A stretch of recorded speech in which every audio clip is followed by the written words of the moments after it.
sort of a very dangerous point for our democracy. When people no longer believe in facts, we are very much going away from the facts, and the press itself has been part of that problem because it has been profit-driven in the most recent decades, and in going after profit, it has created a sort of cheap form of news.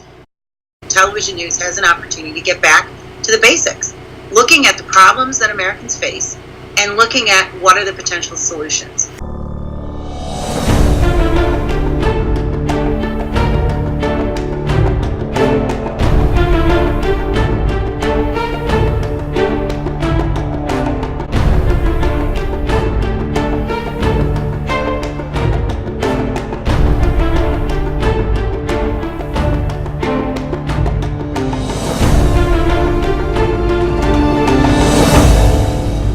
Eileen O'Connor, you were, amongst other things, an ABC and a CNN correspondent, foreign correspondent, war correspondent. You were a lawyer, or are a lawyer. You were also a government official in charge of crisis management. You've been at the coalface and epicenter of TV news for quite a long time in various capacities. In a headline, how would you describe TV news today? Too opinionated and at risk of destroying our democracy. Facts are essential to keeping our electorate informed, and that's exactly why the Founding Fathers created the First Amendment. And with that First Amendment, which gives the rights of free speech, comes responsibilities for the press. I mean, Thomas Jefferson was the one that said that basically the only security of all is in a free press, and that the force of public opinion cannot be resisted when it's permitted to be freely expressed.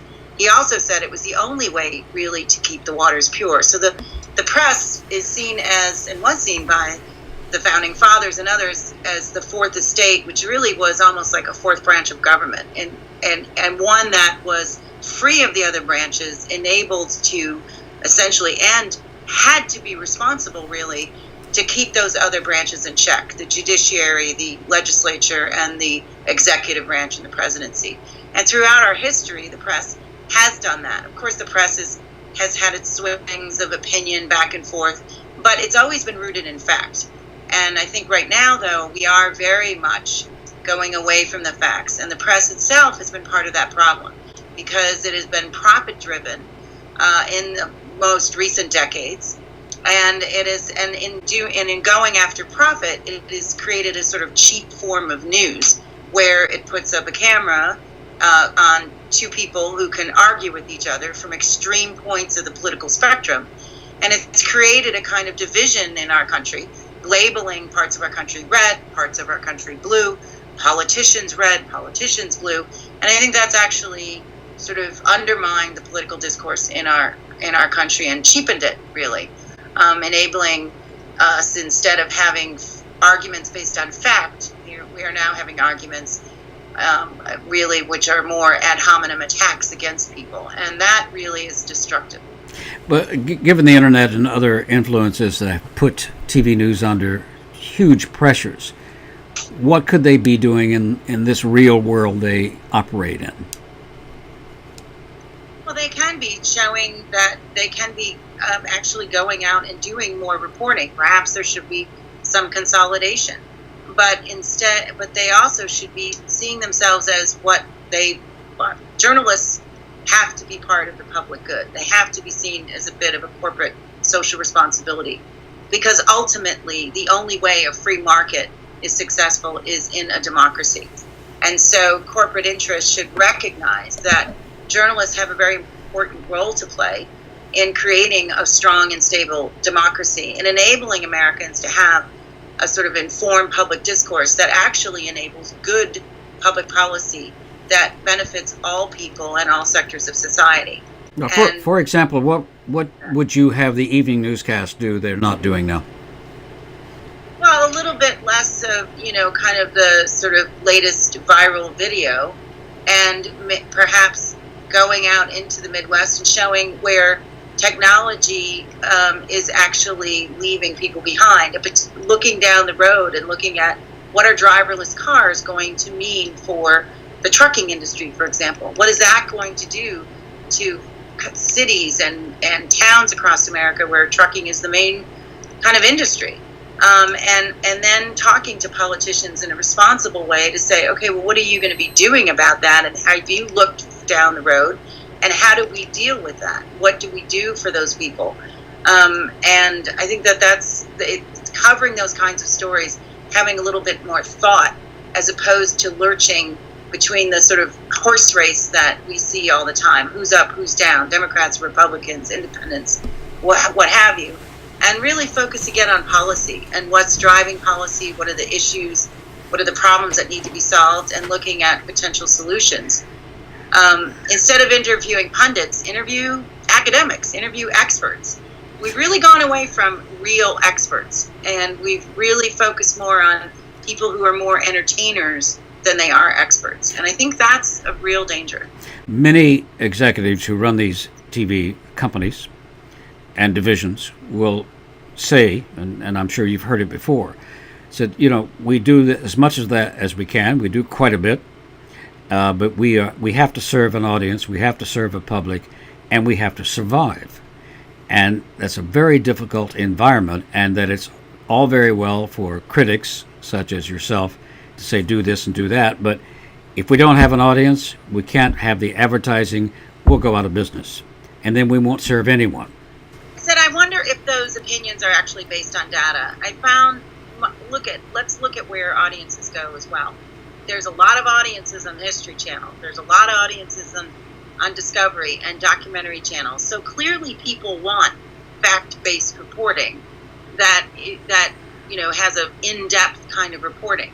And it's funny because people say that, but I've done a lot of documentaries that had higher ratings than a lot of these talk shows. So I just always think that they make these statements, but yet have not done the data analysis to really back them up.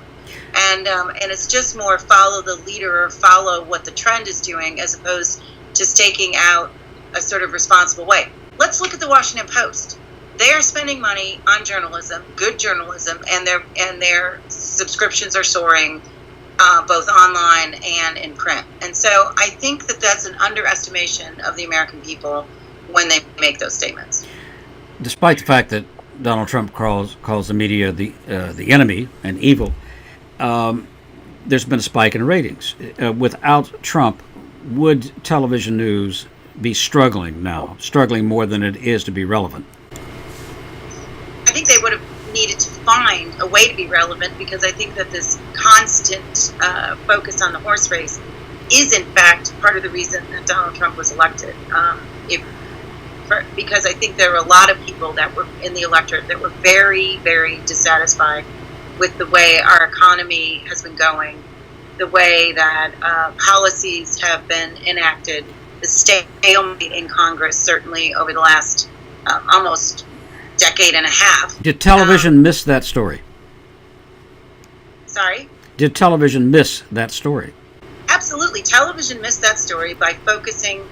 Television missed the story of the dissatisfaction of the electorate and their willingness to just turn the tables in this election, because they missed the story by not going outside the Beltway and by focusing on a sort of false dichotomies, instead of focusing on the real problems that were keeping people down. Why was there a jobless recovery? People talked about, the journalists all talked about a jobless recovery, but no one really did a deep analysis of why that was. Well, it's because of technological changes that mean that even if there are manufacturing plants, many of the jobs are going away, not just because the plant may be going overseas, even the plants in the United States are becoming more and more automated.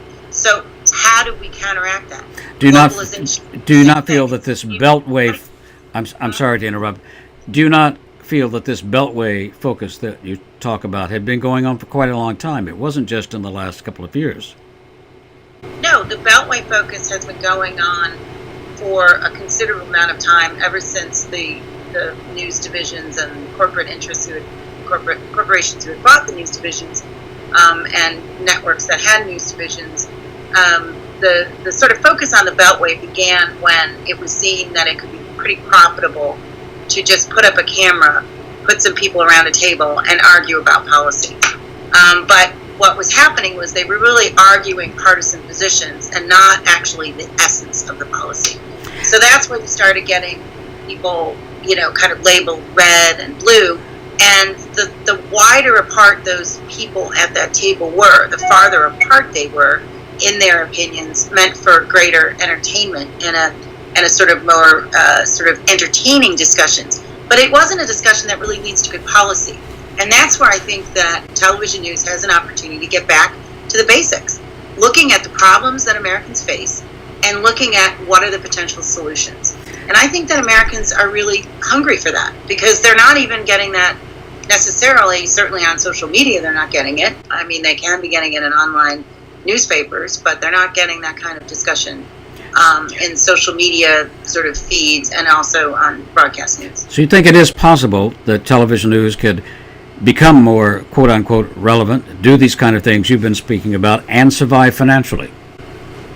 Yes, I think people are crying out for that. I really do. I mean, I think that's why the press has been sort of being held in lower esteem, because it's not really enabling people to make a kind of informed decisions. And this is sort of a very dangerous point for our democracy, when people no longer believe in facts, and it's getting harder and harder to convince people when a fact is a fact, because of what's going on television news, and also what's going on in their social media feeds, where they're sort of in an opinion loop that kind of constantly reaffirms their viewpoints. It makes it harder and harder for them to see that perhaps a potentially contrary viewpoint might have merit.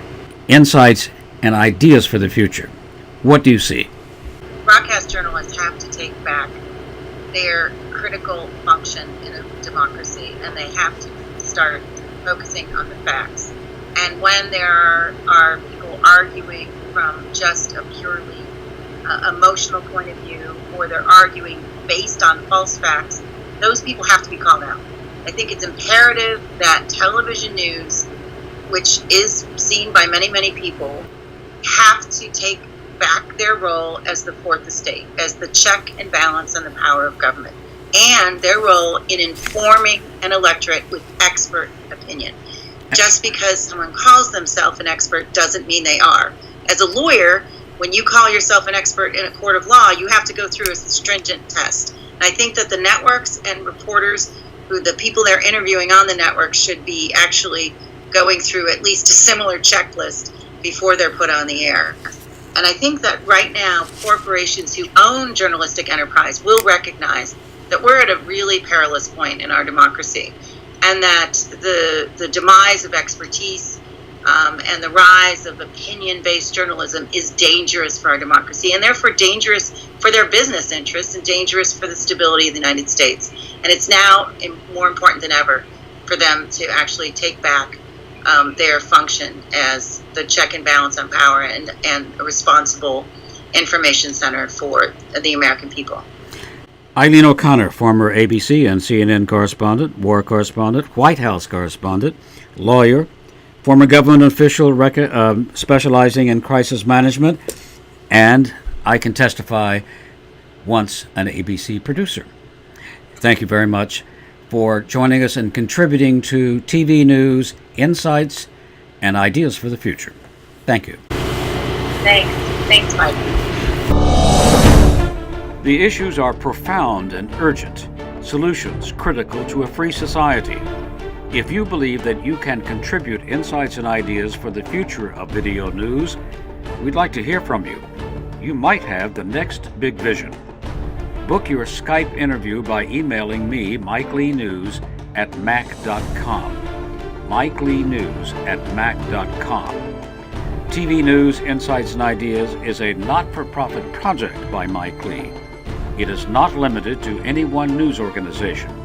Newsmakers are also invited to submit insights and ideas. Bring your game.